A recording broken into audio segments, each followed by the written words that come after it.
Alright, let's do this. First dungeon of the day, here we go.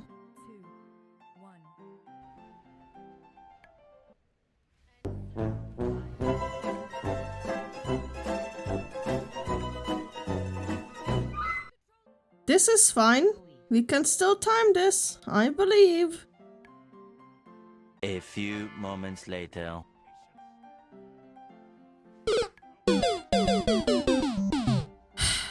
Okay, never mind, GG's. You surely gonna blink through that, right, Mr. Mage? You are not focusing on your combust window too much, I hope, right? Right?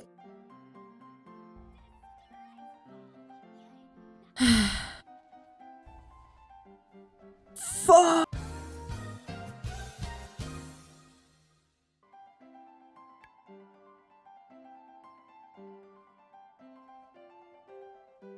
Oh no, he'll be stunned. Oh my god, dude! Live! Live!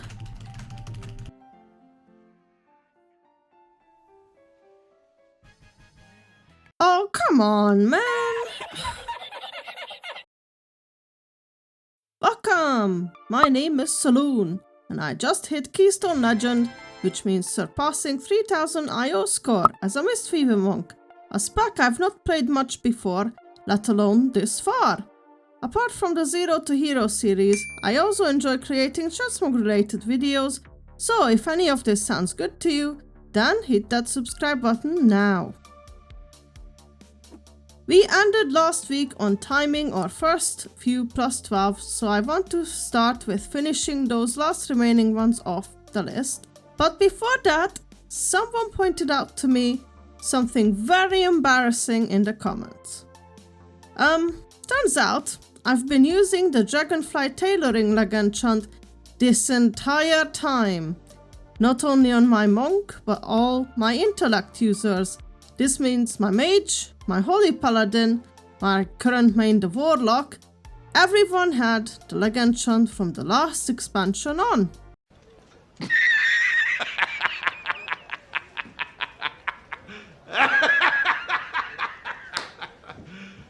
You serious? Yeah. On the auction house, if I set the item level to descending, for some reason, it puts the Dragonflight enchants on top, despite them not being the highest item level, which makes no sense, but I guess I never noticed that before, so yeah. My strength and agi users didn't have this problem because for those it actually puts the highest item level on top. My mind was blown. I felt like the rug was pulled from under me. The last vault of the series is a bit meh, but after last week's loot, I don't need anything else. The first dungeon, as you may have gathered from the intro already, was indeed Dawnbroken on plus 12, where I wiped us by standing in the beam and not healing off the debuff. I was waiting for the boss to phase so I can press revival, but my nerves got the best of me. The second attempt went better, but I was very flustered after the wipe. I was constantly sweating and very nervous about messing up again.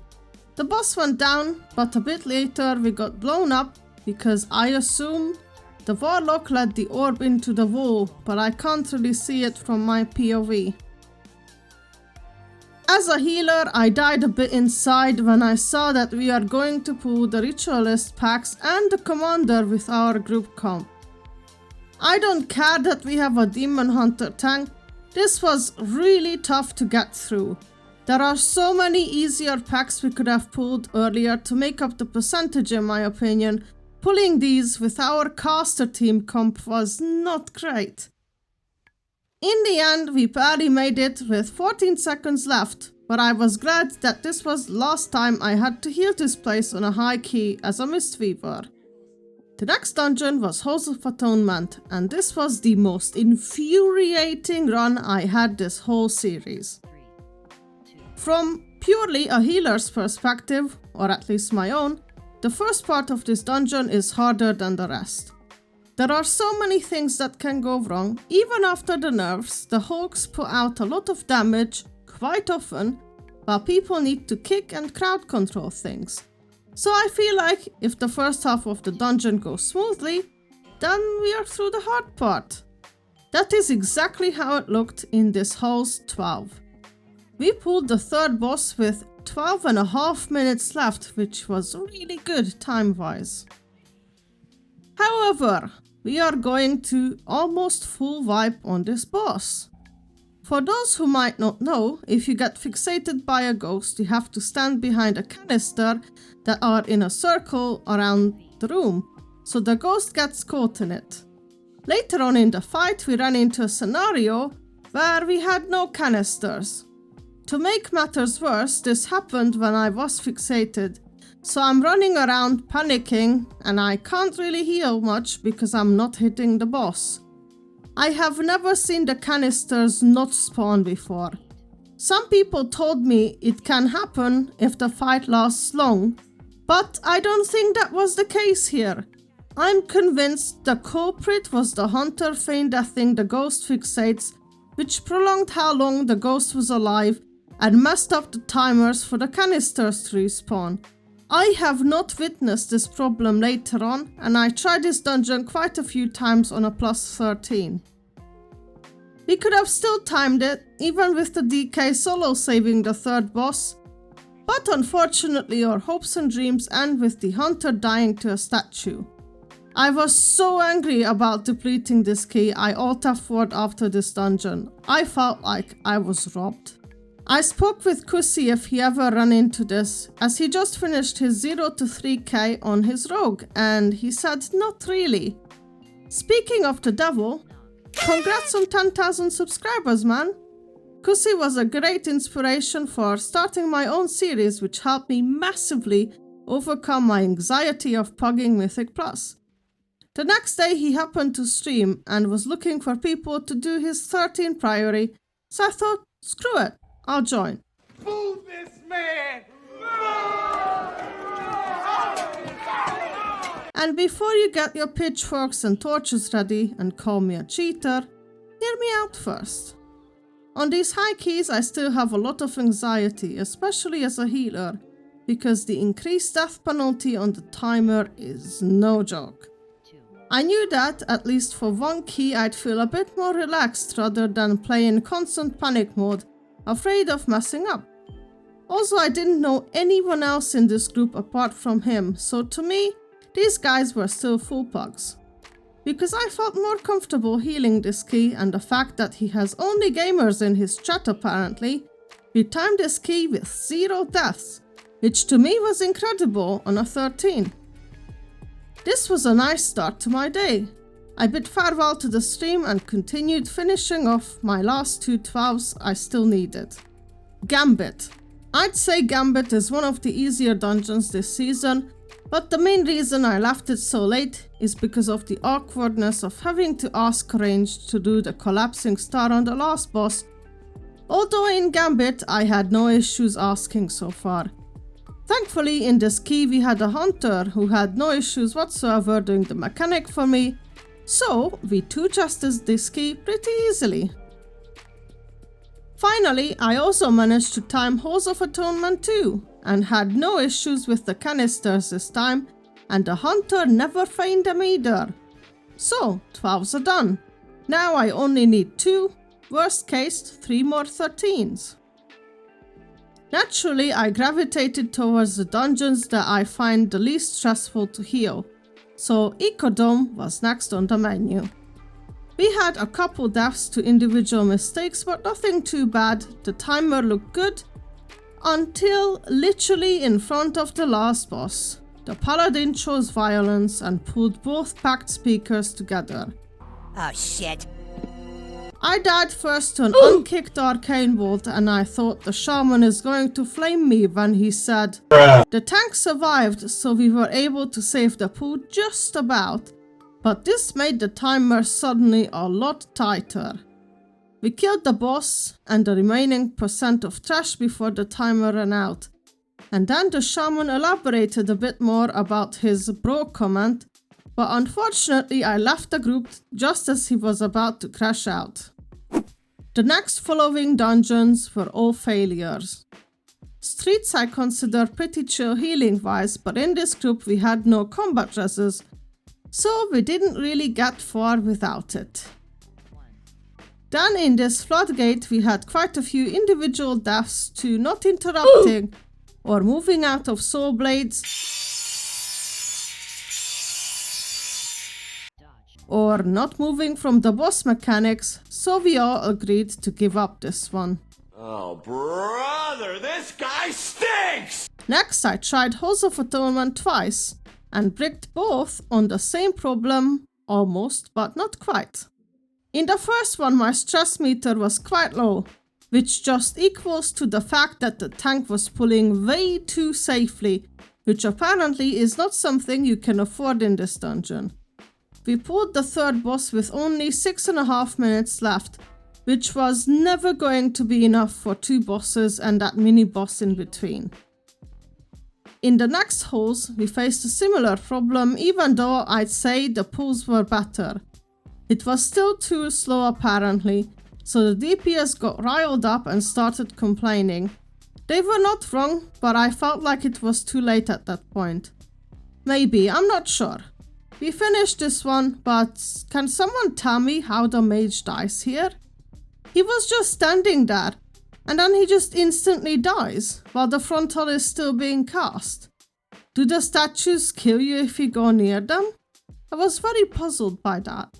I had enough of holes after this. It seemed the timer in here was very tight, even if you don't make many mistakes, so back to Floodgate it is. Floodgate is definitely more healing intensive, but the timer is a little bit more forgiving at least. This group was quite decent, and things went well until the duo bosses, where we had 2 bombs up ready to blow up. I popped the Lumithar trinket and we had the warrior shout going. We mostly survived, and if I used any of my defensives I would have lived too, but hey, we didn't wipe, and honestly that's a big win in my book, considering we had 2 bombs go off in a 13. Swamp Face was very butt clenching to heal, but again we got through it without any deaths. Things were looking good until the tank ran away from me on less than half health and we had almost a full group vibe. Why are you running? Why are you running? I'd say this was my bad. I wanted to top up the warrior who I didn't dispel in time. So yeah, but also the tank could have just not go in on half HP, but whatever, I'll own up to this one. On the last boss, the tank cornered himself in with an unsoaked spark, got stunned, and got knocked into an electrified puddle afterwards. Man, I was literally the sweating guy mashing buttons meme in real life. I was like, oh my god bro, you need to live at all costs. So yeah, this was not smooth run in the end, but timed nonetheless, and yeah, it happened. I was 1 freaking point away from 3k. I wanted to smash something into pieces in my mind, honestly.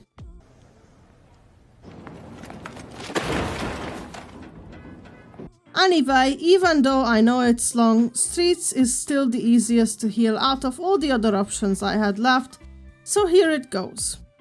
While you watch this footage, let's talk about what's next. Last week I put up a poll for you guys to pick me a melee class I haven't played much before. However, I forgot about Legion Remix starting on October 7th. In case you didn't know, Remix will have Mythic Plus, and there will be an achievement tied to it as well. And that awards one of these Sargerii sets with these awesome glowing cloaks as a reward. Now, I obviously don't know how easy or hard this is going to be, if it's even feasible to make a series out of it, but I want to try, and most of you voted on my poll that you'd be up for seeing that, as I'd be playing as Vengeance Demon Hunter. Why tank DH? I never played this spec, or Demon Hunter in general, just never appealed to me before, let alone tanking. But I'm very interested in the mid-range spec that's coming for Demon Hunters in Midnight, so I wanted to have a Demon Hunter ready for that. don't worry, the Melee series won't be cancelled, just postponed. So please vote if you haven't yet. I believe it's still up for a few days at the time I publish this video. Currently, Enhancement Shaman is winning. I also want to ask you guys to suggest a name for whichever spec might win in the comments. Obviously, please don't put too many vulgar stuff in. I don't want to be renamed straight after, but you know, any funny puns or dumb or cute names you can think of. I'll throw the submissions into a wheel of names and we'll roll them out in the first episode of whichever spec wins in the end. This dungeon run was okay, by the way. We had a couple mistakes such as this one. Oh shit. Oh my god, why does look everything so similar? Where is the way? I'm so lost, man. In the end, I found my way back and were able to finally pull the last boss, which didn't pose much of a challenge. So yeah, this was it. 3000 rating achieved finally. I was kinda relieved as I'm ready for something less stressful, honestly. I will give a review on the Mistweaver spec next Sunday, so please tune in for that. And afterwards, hopefully, the first video for Remix series as a Vengeance Demon Hunter. I hope you guys enjoyed this series. There were some very funny moments, but also some enlightening ones for sure. I also want to give you guys a big thanks for your support, especially on this series. I feel like this was probably the hardest I've done in terms of learning how this spec works properly, and I hope I could inspire some of you to go out there and give Mistweaver or healing a try in general. I thank you all very much for watching. Please leave a like, subscribe, press the hype button if you're on phone, and I even have a YouTube membership if you feel generous, giving me an equivalent of a Twitch sub. I will catch you all in the next one. Peace!